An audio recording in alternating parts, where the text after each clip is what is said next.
two ways to create a virtual field trip for your class. The first is to create a link to your site that will guide them through slides, videos, and links to virtual tours that they can view. You can finish this virtual field trip with a short quiz or follow-up questions.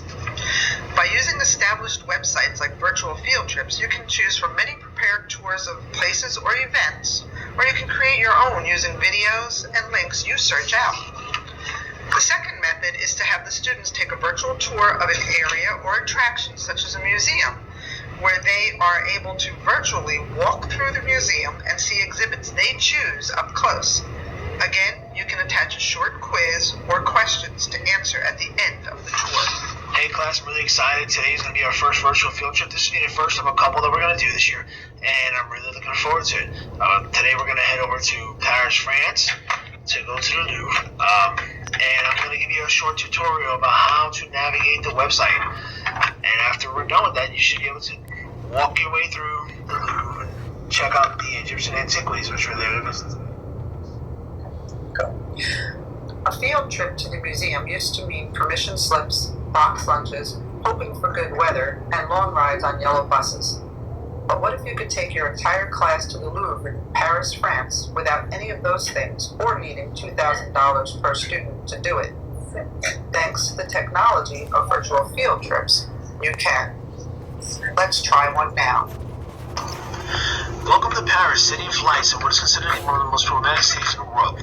Paris is home to some amazing sights and history.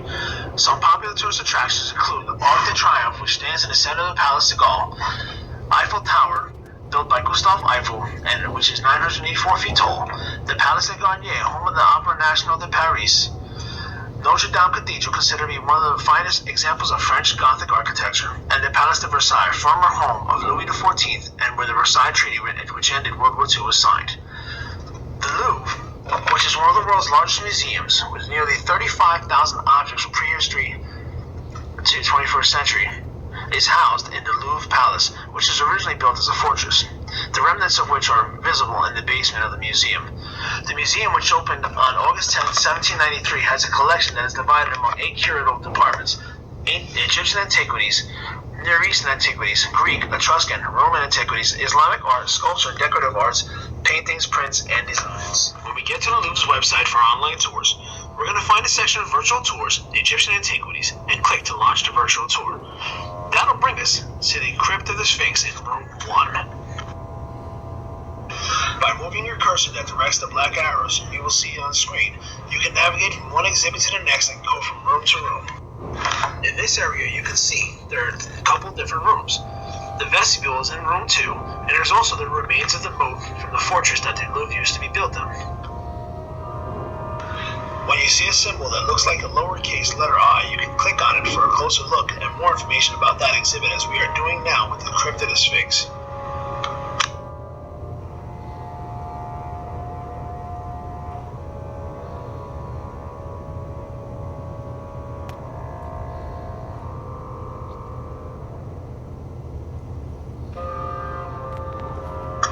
The symbol that looks like a light will lead you into new areas of the museum, like this.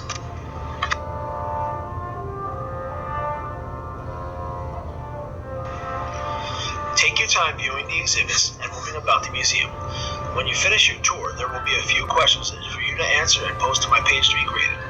After you answer the questions, you can use any time remaining to tour additional areas of the museum, and we will discuss them in class tomorrow. By using the map on the lower left-hand corner of the screen, you can easily navigate through the different exhibits and wings of the museum without having to navigate the hallways, and you can easily return to something of interest more quickly.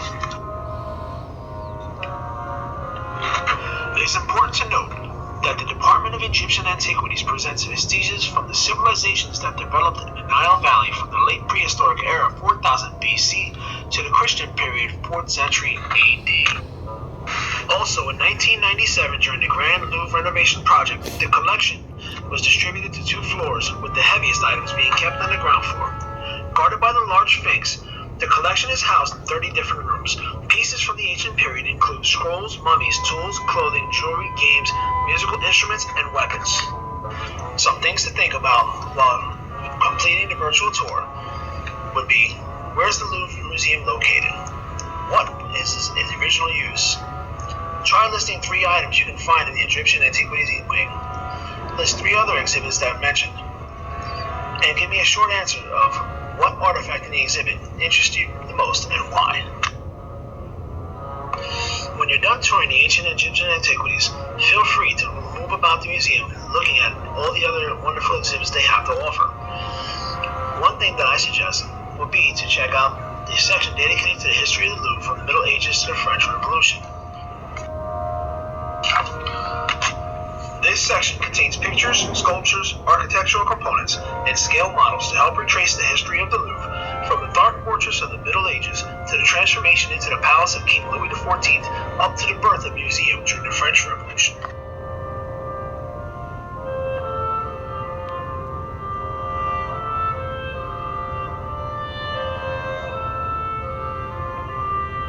We hope you enjoyed your tour of the Louvre and learned something new today.